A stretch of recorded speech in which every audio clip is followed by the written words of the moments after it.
By late April 2013, Evelyn M. Halpern, age 34, a speech therapist from Asheville, begins planning a 3-day backcountry hike.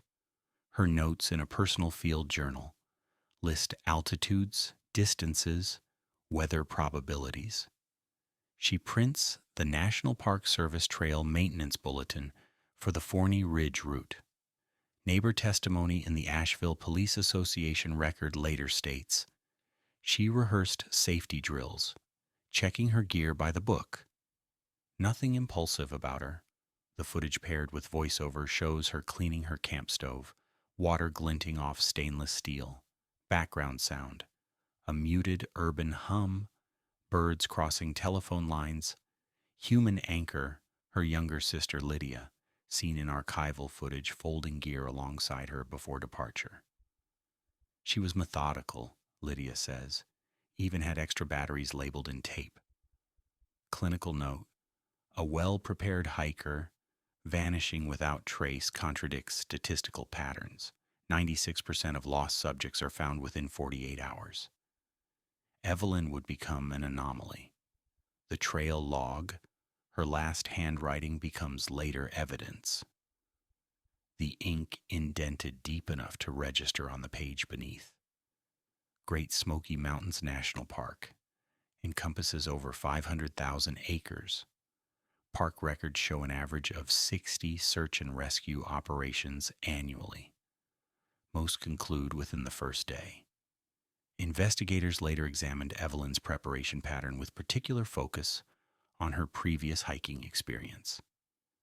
She had completed the Appalachian Trail section from Clingman's Dome to Newfound Gap 3 times in the previous 2 years. Weather reports archived from the National Weather Service for May 14th document clear conditions, visibility at 8 miles, temperature high of 64 degrees Fahrenheit. The preparedness assessment conducted by Ranger Samuel Whitaker noted, subject equipped beyond standard recommendation for 3-day backcountry traverse. Her sister Lydia would later testify, she studied topography like it was another language, knew elevation changes by memory, called it reading the mountain. Sometimes thoroughness gives investigators less room to explain the unaccountable. Chapter 2, 574 words. At 11 past noon on May 14th, surveillance from the Clingman's Dome parking lot captures her last known departure. She adjusts the shoulder strap of her 70-liter pack, brand verified as Osprey Aerial Forest Green. The camera feeds show her pausing by the wooden information board, scanning a park map already well studied. Sound, distant chatter, clinking trekking poles, wind across observation railings. Archival anchor Ranger Melissa Duran's patrol report recorded at 1500 hours. Weather clear, minimal cloud cover, visibility good to 5 miles. She was expected at campsite 17 that evening. A recorded radio check schedule left unconfirmed. By nightfall, no abnormality noted. The trail remained open. Most disappearances begin under perfect weather when nothing raises procedural alert. The registration form Evelyn completed that morning showed a planned return date of May 17th. Park protocol requires no check-in during interim days for experienced hikers. The Trailhead Information Board displays standard warnings: wildlife awareness, weather variability, communication limitations, all considered routine knowledge. Visitor center security cameras track her movement through the facilities between 11:38 and 11:52. She purchased trail snacks, verified water availability, and studied the 3-dimensional topographic model near the east exit. Her movements appear unhurried, methodical. 3 separate witness accounts from other hikers describe brief interactions. She asked about recent bear activity near Forney Creek. Douglas Menninger, day hiker. Helped me adjust my trekking poles. Seemed very knowledgeable. Sarah Chastain, tourist. Said she was looking forward to the solitude. James Kirkland, seasonal photographer. The security footage shows her final exit from the visitor center at 11:57. She pauses to adjust her GPS unit, activates the tracking function, and proceeds toward the trailhead entrance at 12:03.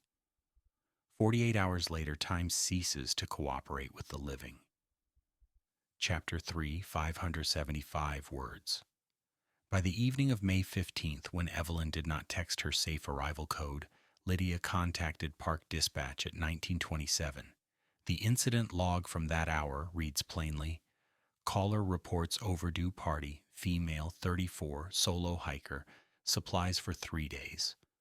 Ranger response, initiate overdue level 1, protocol, no audible alarm, just forms, radio confirmations, a search grid plotted.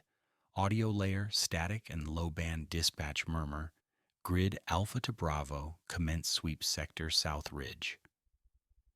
Temperature that night dropped to 38 degrees Fahrenheit.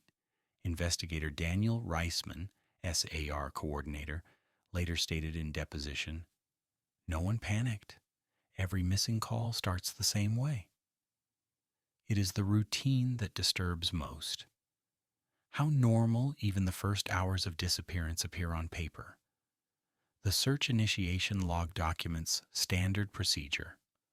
Notification to field rangers at 1935, radio alert at 1942, preliminary search pattern established by 2115. The dispatch supervisor noted, mild concern, no distress indicators. 3 rangers conducted an initial trail sweep using headlamps and thermal imaging. No evidence of disturbance appeared in the first search interval. The radio log recorded transmissions at 15-minute intervals. Section 1 clear, Section 2 clear, continuing South Ridge verification. By 2340, the overnight search teams registered the temperature drop and increasing cloud cover. The park meteorologist on duty forecasted a weather system moving in by morning, reducing visibility to under 3 miles. Lydia's waiting was documented in the visitor center security footage, sitting motionless for 4 hours, occasionally checking her phone. The time-stamped frames show her posture gradually tightening, hands clasped with increasing pressure. May 16th, 5 a.m., first operational briefing. The incident command post established in the Ranger Station conference room. Maps unfolded, grids marked, assignments distributed, radio frequencies designated for search coordination. The routine of finding lost hikers unfolding according to procedure. The clinical machinery of recovery activating without urgency. Her GPS signal, last pinged at 1552, would become an unmoving coordinate. N 35 degrees, 33 minutes. 83 degrees, 29 minutes. Across the National Park Service record, an average of 1,600 search incidents occur yearly. 90% conclude within the first 3 days. Only a fractional percent lead to criminal investigation. Evelyn's case transitioned categories on the 9th day, a procedural rarity. Chapter 4, 650 words. By dawn of May 16th, search perimeter established, 20 square miles centered on the last GPS coordinate. 2 K9 teams deployed, 1 helicopter, 6-foot teams, rotating 12-hour intervals. Radio log excerpt. Signal lost between ridge markers 4 and 5. Terrain steep, dense growth.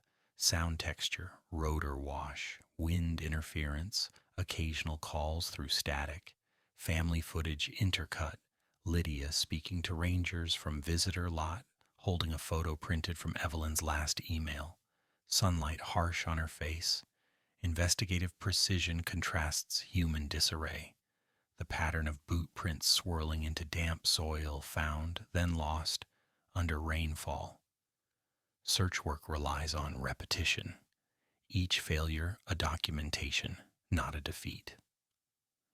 The operational grid, established by Search and Rescue Coordinator Daniel Reisman, followed National Association for Search and Rescue Protocols. Primary search area divided into quadrants, each assigned to specialized teams with varied equipment. Grid Alpha encompassed the main trail system. Grid Bravo covered off-trail terrain within 1 mile. Grid Charlie extended to waterways. Grid Delta designated deep wilderness sectors.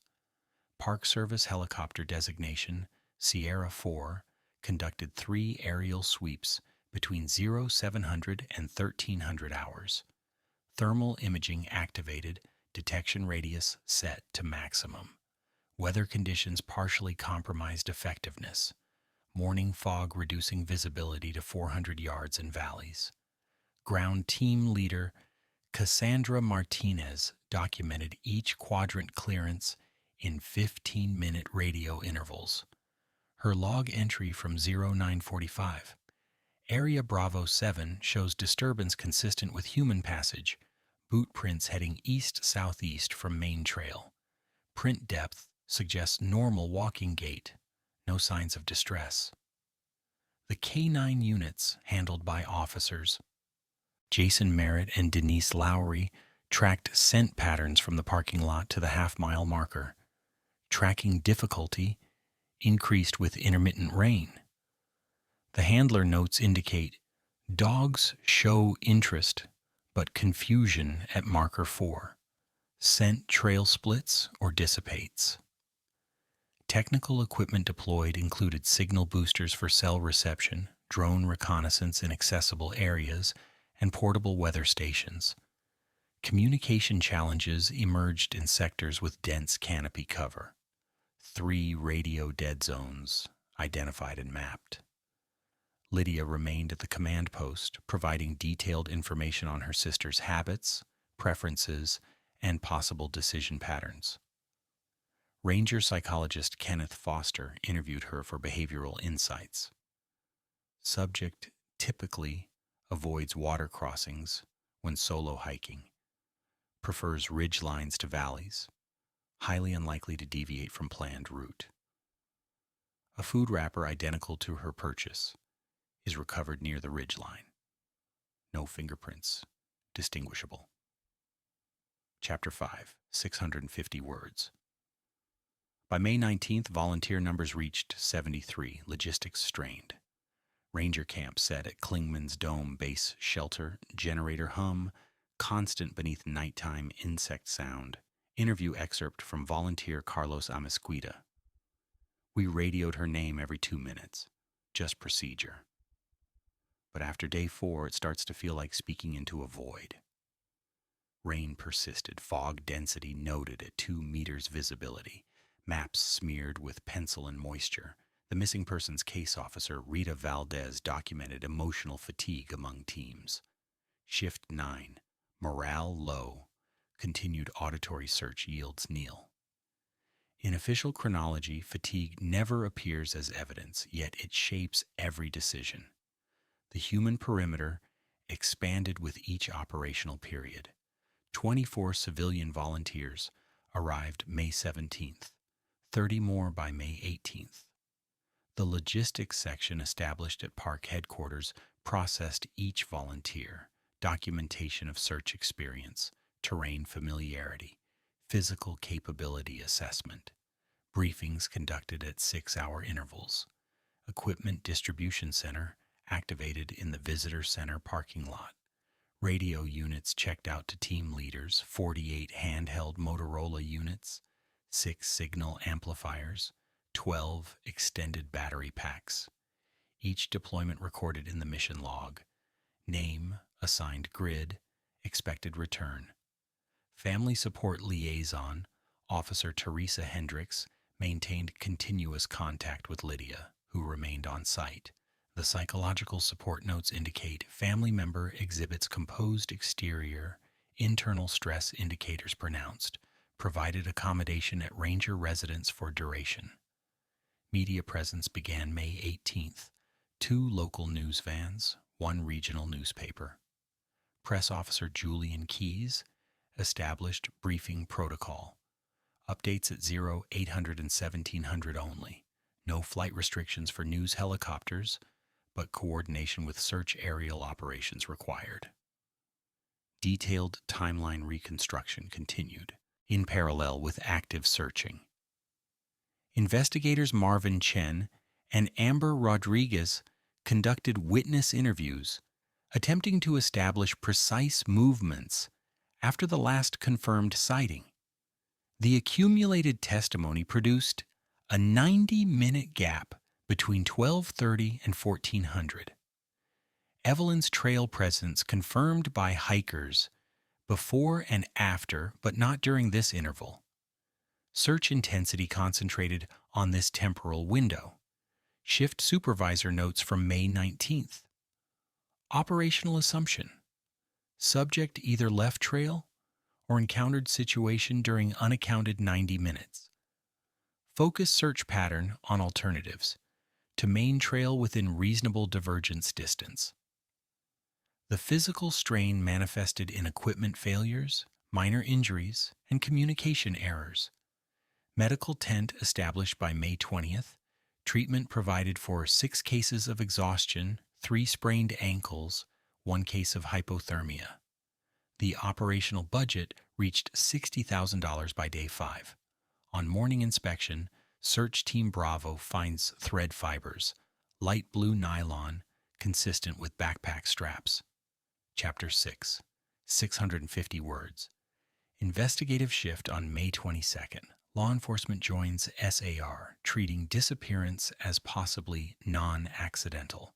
FBI liaison agent Grant Levitt arrives. First cross-agency meeting logged May 23rd at park headquarters. Audio overlay, projector hum, mechanical slide click, aerial map enlarging on screen. Agent quote from transcript, "We treat the radius as behavior, not geography." Human anchor, Lydia again, sitting behind agents, silent but taking notes as instructed. A gesture of control within procedural order. When family presence coexists with federal authority, compassion becomes coded language. The operational briefing room transformed from search coordination to criminal investigation. The transition marked by new terminology. Subject became potential victim. Search zones became evidence sectors. Recovery became case development. Park Service Special Agent Marissa Chen initiated the law enforcement integration. Her case notes cite 3 anomalous findings that triggered reclassification. First, the discovery of cut rather than torn fabric threads. Second, the absence of typical distress indicators on established trails. Third, the GPS unit's final transmission, stationary for 6 minutes, then abrupt termination. FBI agent Levitt's arrival brought jurisdictional authority and additional resources. His initial assessment, recorded in the case file, preliminary profile suggests targeted rather than opportunistic activity. Geographic isolation selected for specific advantages. Timeline indicates possible surveillance preceding disappearance. Technical specialists from FBI Evidence Response Team arrived May 23rd. Equipment included advanced terrain mapping software, cellular signal analysis tools, and forensic collection kits adapted for wilderness conditions. The command center expanded. Adjacent facilities.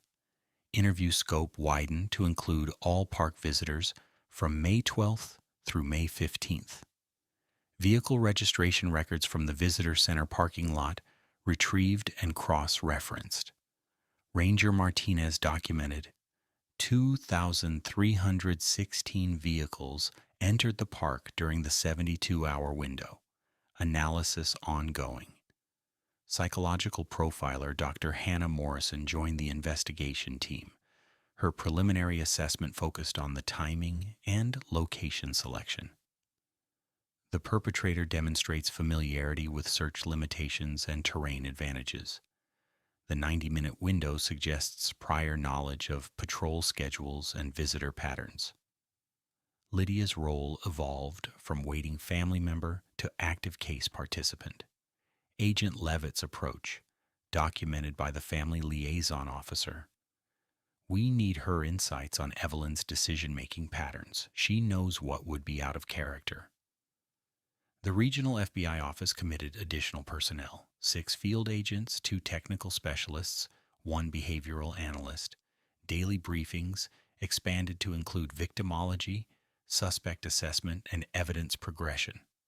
Canine traces lead half a mile west, abruptly ending at an unmarked logging road no longer listed on official maps. Chapter 7, 650 words. On May 29th, Helicopter 98 Foxtrot reports heat anomaly 1,800 feet north of Grid Delta. Ground contact approaches, charred campfire ring, melted aluminum pot. Forensics later confirm, not Evelyn's gear. Press involvement intensifies, news vans at the visitor center. Lydia stands in frame, voice steady. We just want factual updates. Sound texture, camera shutters overlaid with radio buzz. False findings often hollow out remaining hope, quicker than silence ever could. The recovered ash contained fragments of cloth, blue nylon, manufacturer tag missing. The investigation timeline records the heat anomaly detection at 11:27. Helicopter pilot Captain Sarah Jennings radioed coordinates to ground command. Possible fire remnant Grid Delta North coordinates transmitting. Ground team Echo diverted from planned search pattern, reached location at 12:45. On-scene documentation by forensic technician Omar Wilson. Campsite appears recent. Fire ring constructed from local stone, arranged in circular pattern, ash layer approximately 2 centimeters deep. Recovered materials include aluminum fragments consistent with cooking equipment, 3 cigarette filters, and partially burned synthetic fabric. Initial excitement spread through the command center. Case coordinator Chen cautioned restraint. Verification required before confirmation. Maintain search protocols in all other sectors. Laboratory analysis conducted on-site using portable equipment. Results returned at 1700 hours. Fabric composition matched common backpack materials, but thread pattern inconsistent with Evelyn's equipment. Metal fragments identified as generic aluminum cookpot, available at most outdoor retailers. Fire dating techniques estimated burn occurred between 48 and 72 hours prior. DNA collection attempted from cigarette filters, but environmental degradation compromised samples. Technical report notation: insufficient cellular material for profile development. Press conference scheduled for 1800 hours became a controlled disappointment. Public Information Officer Keyes delivered the update. We have investigated a potential lead which has been determined unrelated to our primary search. Operations continue at full capacity. Media questions focused on dwindling odds, statistical recovery rates, and investigation reclassification. Officer Keyes maintained information discipline. This remains an active search operation with law enforcement components. We do not speculate on outcomes. Behind the press line, Lydia watched the briefing with Case Agent Levitt. His field notes record her comment. Every false lead takes you further from her. The operational database logged 68 potential sightings, 32 items of possible evidence, and 15 terrain features of investigative interest, each requiring verification, documentation, and elimination or advancement. By day's end, statistical models from the FBI Behavioral Analysis Unit calculated probability distributions for various scenarios. The assessment marked law enforcement sensitive. Involuntary removal from the search area, 65% probability. Accident with concealed location, 20%. Voluntary departure, 15%. Every wilderness recovery follows point last seen methodology. fixed coordinate, expanding radial sweep. Failures shrink not territory, but expectation. Chapter 8, 650 words. June 29th, 2013. Tennessee side of the park, 8 miles from the official grid. Hiker Dean Morelli, age 51, records in his GoPro footage an odd structure, branches forming a crude lean-to near an abandoned survey post. Audio camera beeps, ambient cicadas, his quiet voice. Looks like someone stayed here. Authorities retrieve coordinates, dispatch time stamped 1642, recovery detail, one torn sleeping bag, half-buried food packets, and a weathered ID tag reading E.M. Halpern, emergency contact, Lydia. Chance often performs the lab work that logistics cannot. The case file documents Morelli's discovery as incidental contact. His personal recording, later entered as evidence, captures 43 seconds of his approach to the structure. Audio transcription notes his breathing pattern change upon discovery. Respiratory rate increases from 16 to 24 breaths per minute, indicating physiological stress response. Morelli, an experienced backcountry hiker from Knoxville, contacted authorities via satellite phone. The dispatch recording preserves his report. I'm at approximate coordinates 83 degrees, 21 minutes west by 35 degrees 38 minutes north. Found some kind of shelter with personal effects that might be related to that missing hiker case. Park Ranger Kevin Delgado responded, reaching the location at 18:15 hours. His body camera footage shows the approach through dense undergrowth. Rhododendron thickets, fallen pine, terrain rising at 30-degree grade. The natural sound captures water flowing nearby, estimated at 200 yards distance. The shelter construction itself presented anomalies. Ranger Delgado's report notes. Structure shows intentional design, load-bearing branches positioned for stability, smaller limbs, woven for weather protection. Construction methodology, inconsistent with emergency shelter techniques taught in wilderness survival courses. The sleeping bag fragment, recovered from shallow soil depression, measured approximately 40 centimeters by 60 centimeters.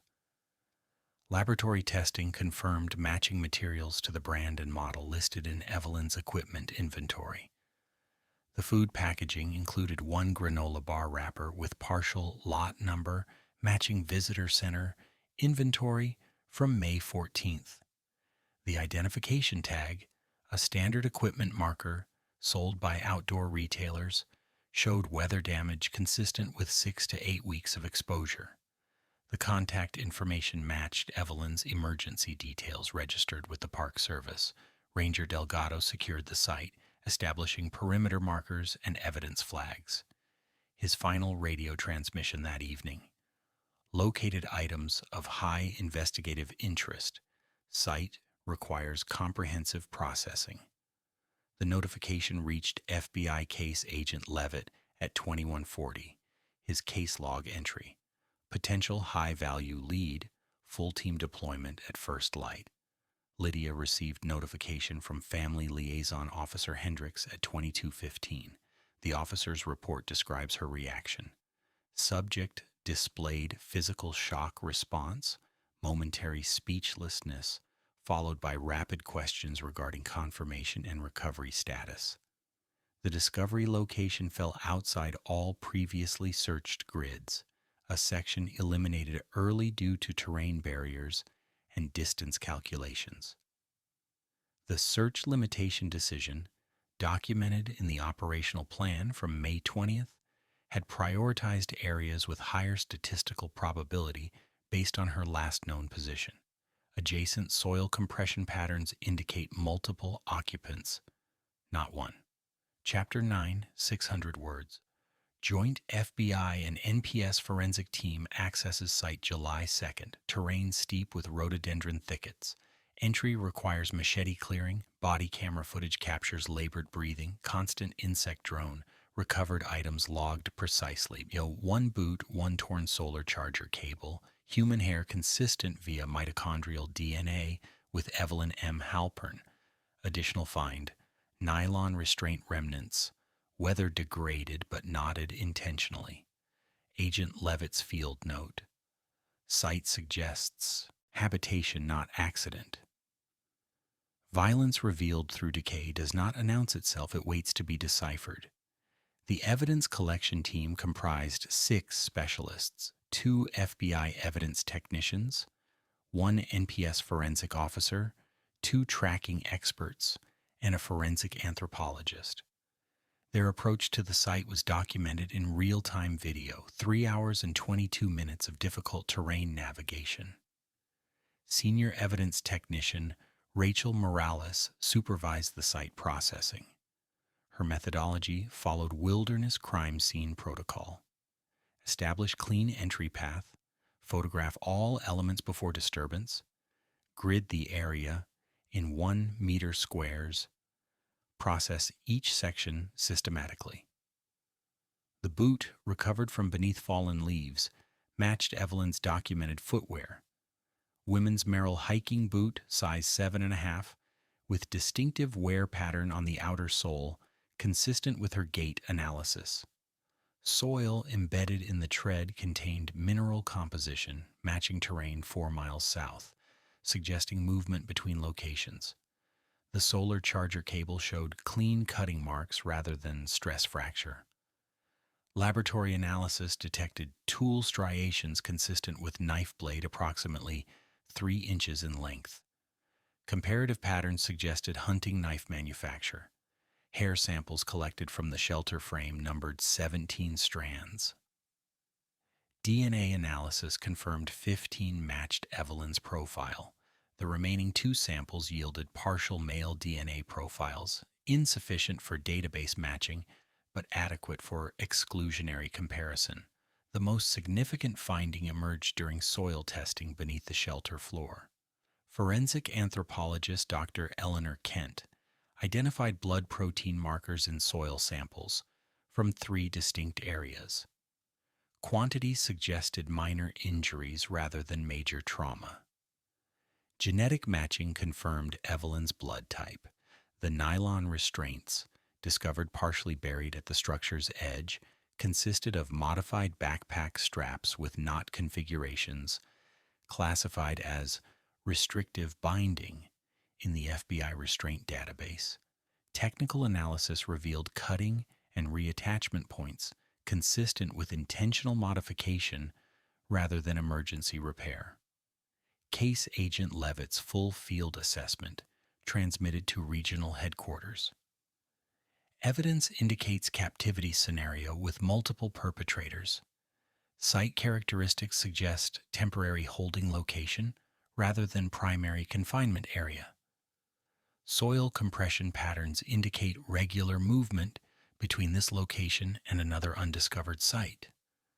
The evidence processing continued for 23 hours. All materials transported to FBI Field Laboratory in Knoxville. Chain of custody documentation spans 16 pages in the case file.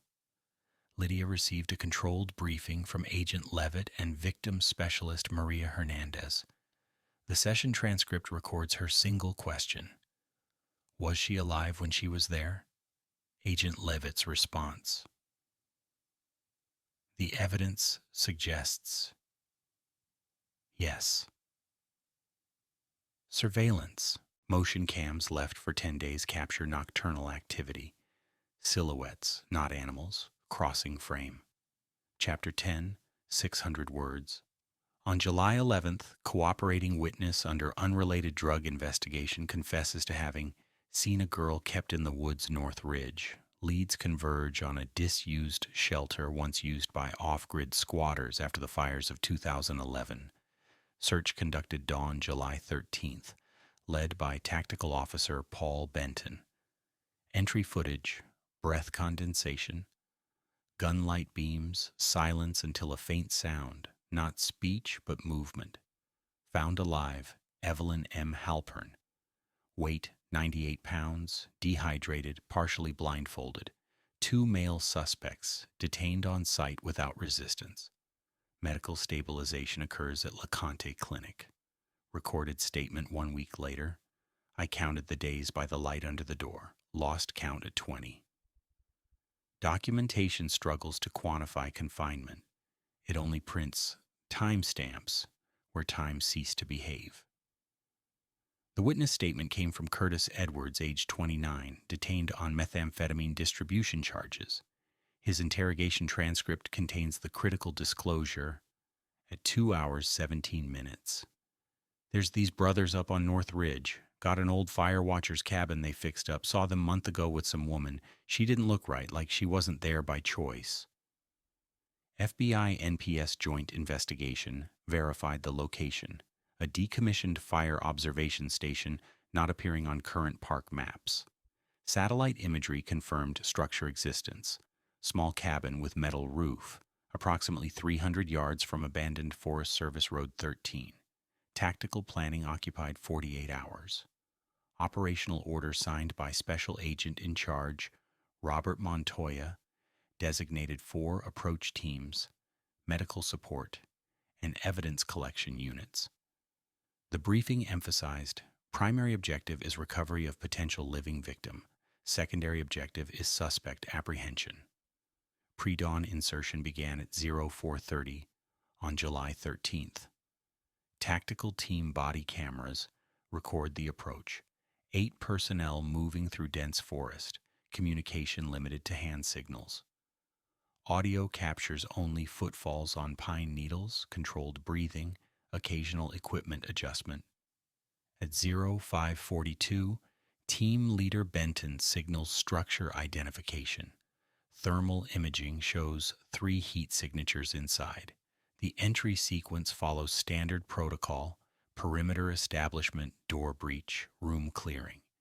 The timestamp reads 05:57 when Officer Sandra Reeves's camera captures the first image of Evelyn, seated on a wooden chair, wrists bound to armrests, cloth covering her eyes.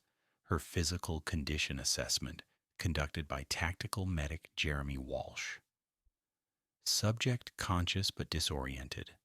Severe dehydration, malnutrition, multiple contusions and abrasions, no life-threatening injuries apparent. The suspects, identified as Mark Theron, age 42, and Daniel Theron, age 39, offered no resistance. Arrest processing documentation notes, both men appeared surprised but not panicked. No weapons discharged during the operation. Evelyn's extraction prioritized medical stability. The helicopter landing zone, established 1 mile from the site, required stretcher transport through difficult terrain. The medical evacuation log notes her first recorded words during transport. "What day is it?" Initial treatment at LeConte Medical Clinic included intravenous rehydration, nutritional assessment, and preliminary psychological evaluation.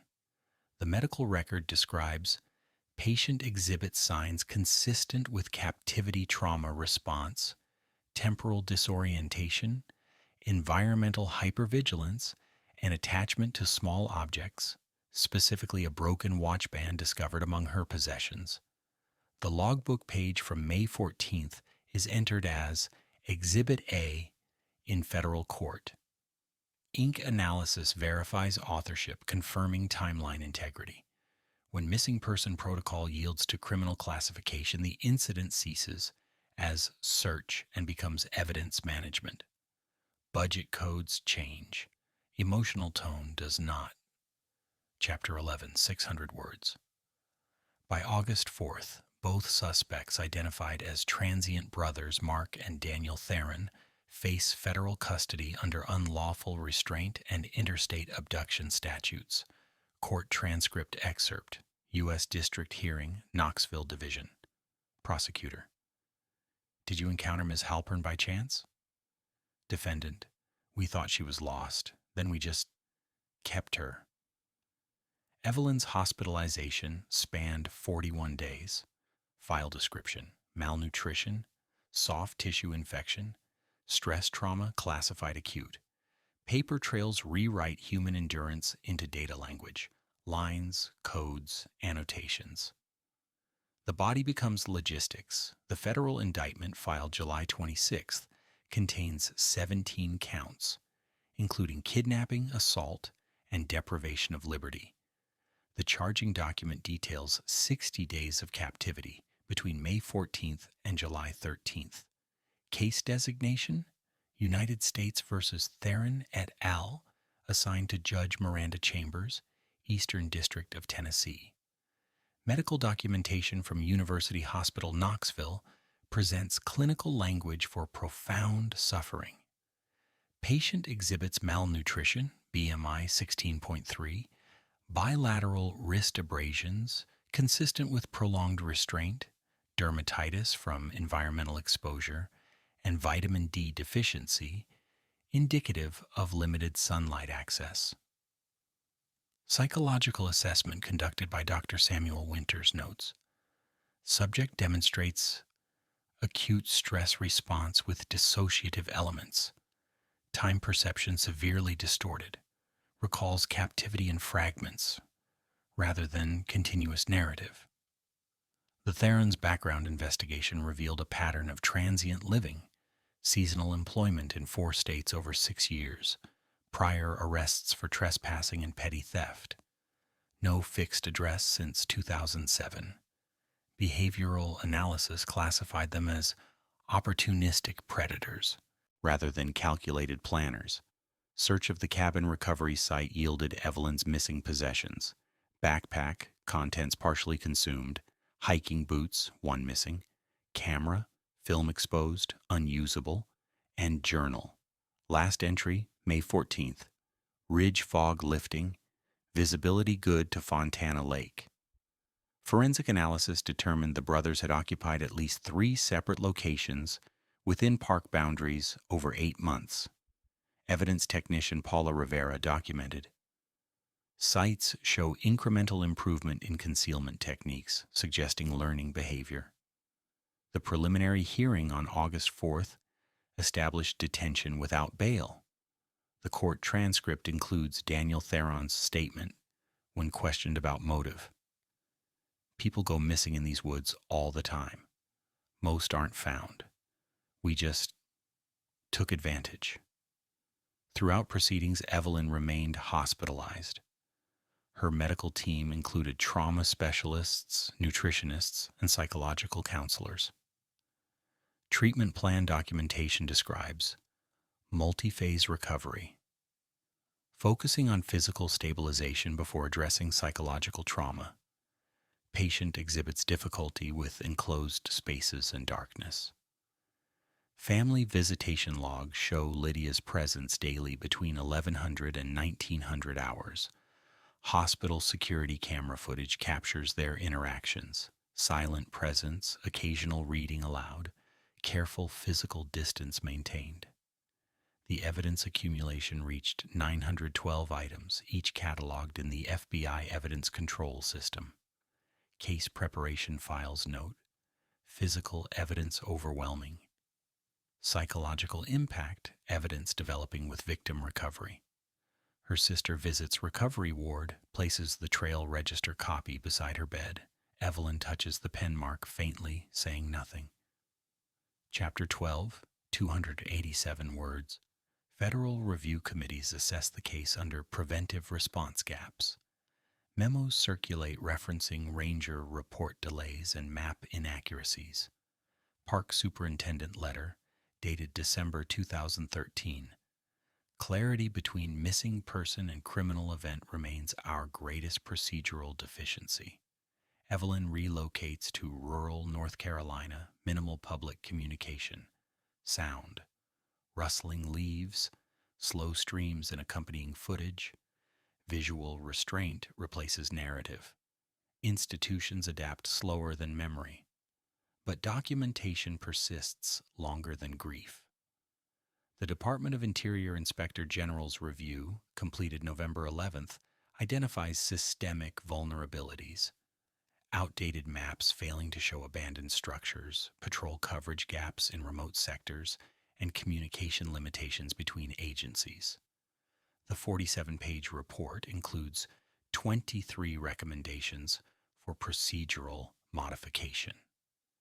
National Park Service response implements Operation Boundary Integrity, comprehensive mapping of all structures within park limits, abandoned or active.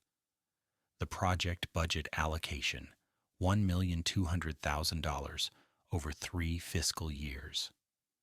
FBI. Victim Services maintains contact with Evelyn through recovery. Case notes document her progress in clinical language. Subject demonstrates improved sleep patterns, 4 to 6 hours uninterrupted. Outdoor activities resumed in controlled settings. Verbal processing of trauma experience remains limited. The criminal case proceeds through federal court system. Pre-trial motions focus on competency and evidence admissibility. Court calendar projects. Trial date March 2014. Visitor Center Bulletin revised. Report all unlisted road sightings. Chapter 13, 287 words. Spring 2014. Archival handheld clip. Evelyn walking near forest edge, head tilted toward canopy light. No words. Birdsong dominates. Clinical narrator tone. She continues living within proximity of trees, her boundaries self-drawn. Psychiatric note. Redacted lines visible. Subject exhibits voluntary isolation, indicates association of safety with controlled solitude.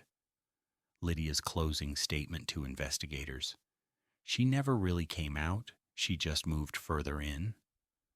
Survival is not reintegration, it's adaptation to altered geometry, where boundaries close differently forever. The Theron brothers receive concurrent sentences on March 21, 2014. Mark Theron, 28 years federal custody. Daniel Theron, 24 years federal custody. Court records indicate neither expressed remorse during sentencing. Park Service implements revised missing person protocol designated Halpern standard, mandating accelerated criminal assessment for solo hikers, unreported after 24 hours. Training documentation includes case study materials with identifying details removed. The Visitor Center Memorial Plaque, installed April 2014, reads only, "In recognition of resilience within these mountains." FBI Behavioral Analysis Unit incorporates case findings into wilderness predator profile development, training bulletin notes. Perpetrators utilized park infrastructure gaps rather than sophisticated methodology. Evelyn declines public appearances but authorizes limited case information for training purposes. Her written statement, submitted through counsel, the mountains themselves were never the threat. At Klingman's Dome trailhead, the register stands replaced. On its first page, a single line of handwriting, measured, deliberate. No destination. Frame holds steady on the new trail register. Morning fog thick again. Camera hum neutral. The wooden board unchanged, except for laminated caution signs beneath it. Wind rises, just enough to turn one empty page. No sound beyond the flutter. The coordinates reappear one last time in lower corner graphics. N35 by 33, W83 by 29. Silent evidence that some returns never redraw the map. They only restate the coordinates where time stopped.